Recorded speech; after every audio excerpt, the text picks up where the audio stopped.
right, gentlemen, well, we're in Acts chapter 4, and we're going to be looking verses 13 through 22. Remembering what's going on here, this is a collision course that began beginning of the book of Acts, and it's heating up. And as you recall, the issue that is surrounding all this action is that of a man that was healed in the name of Jesus Christ by Peter and John in the temple.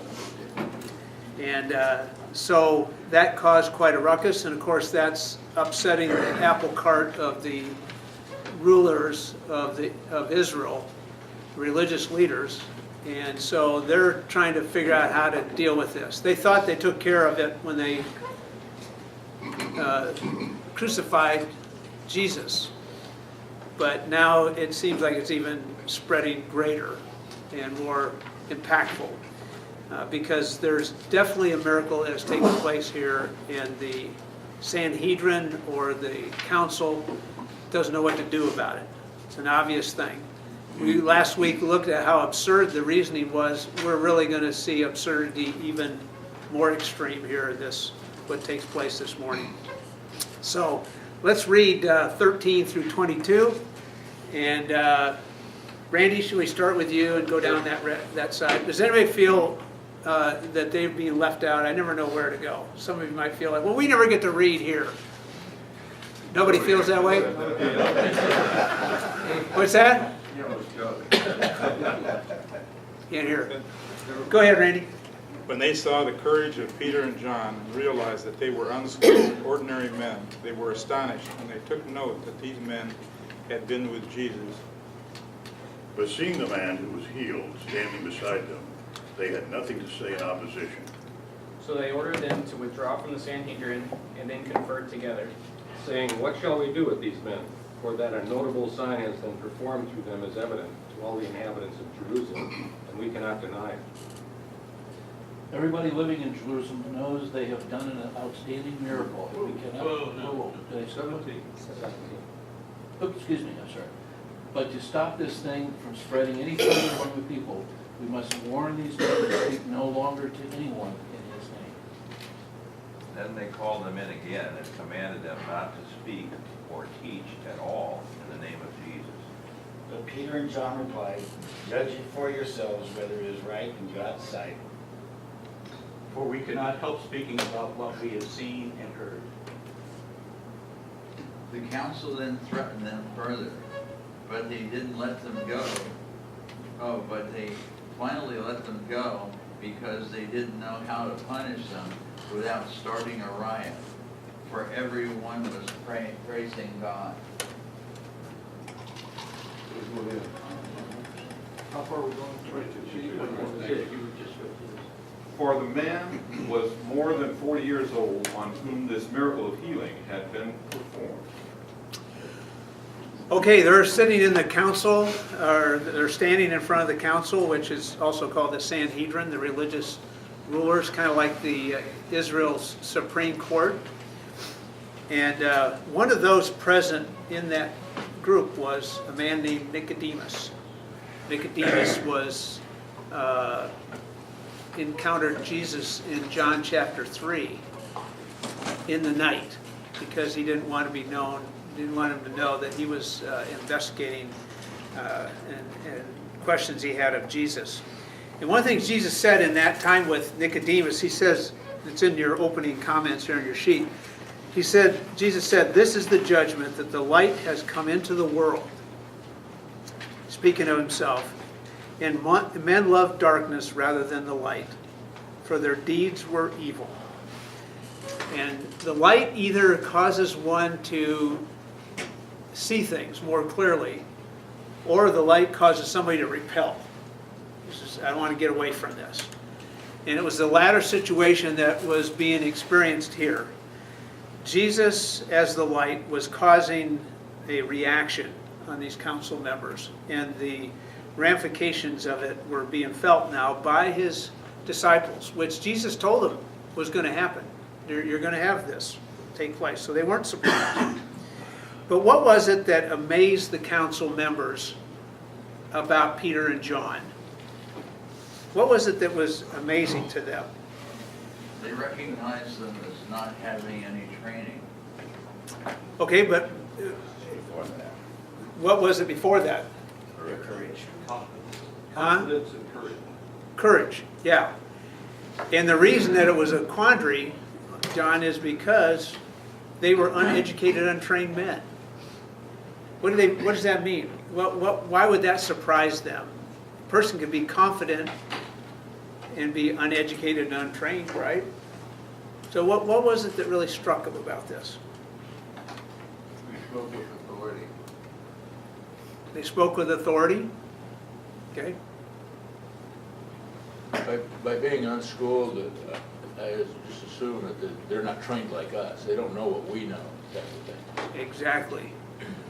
These were fishermen and rural people. And in the rabbinical schools, common to all was a certain amount of training up to a certain level. They all had that.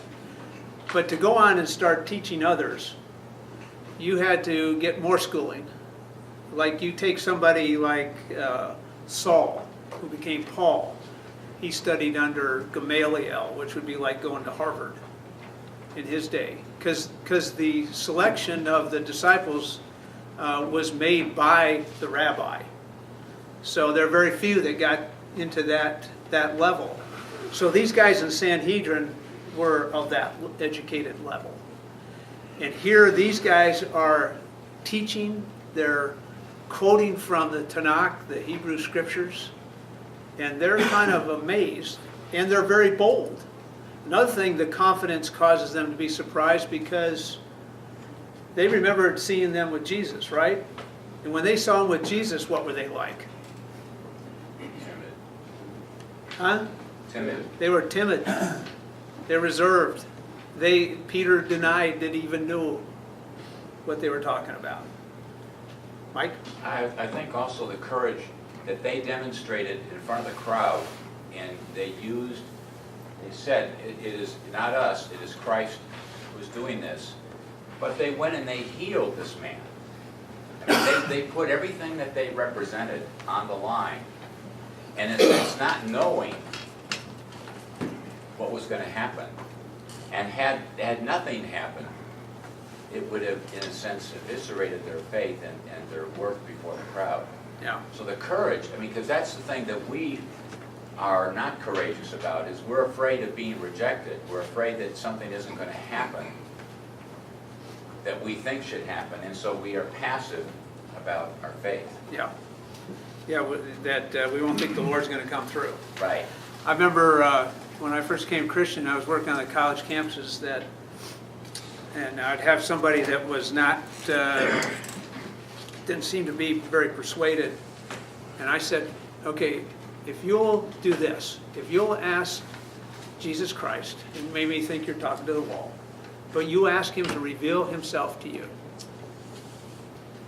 And you do that, and you're willing to let him do that, and he doesn't do that, here's my address and here's my phone number. You can get a hold of me. And all these years, never had anybody ever, nobody's ever contacted me. And I use that all the time. Because they're well aware. I told them, here's the prerequisites in order to have Jesus Christ reveal himself to you. You got to be willing, it's in your heart, if you want to know him, he says he can reveal himself to you. He who has my commandments and keeps them, he it is who loves me. And he who loves me will be loved by my Father, and I will love him, and I will disclose myself to him. That's what he said. And I read it to you, so here's what it is, if you want to do that.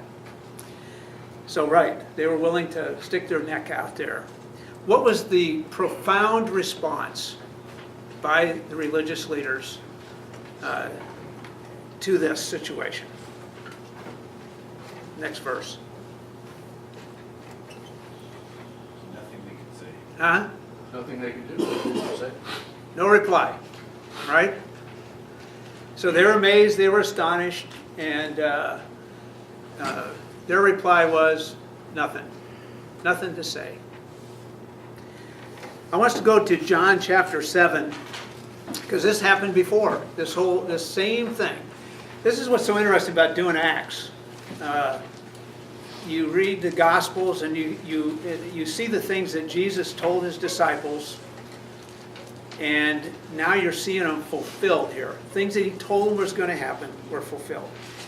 And many of the experiences Jesus had were the ones the disciples were having. So in John chapter 7, and starting verse 14, where did we leave off? Let's read 14 through 18.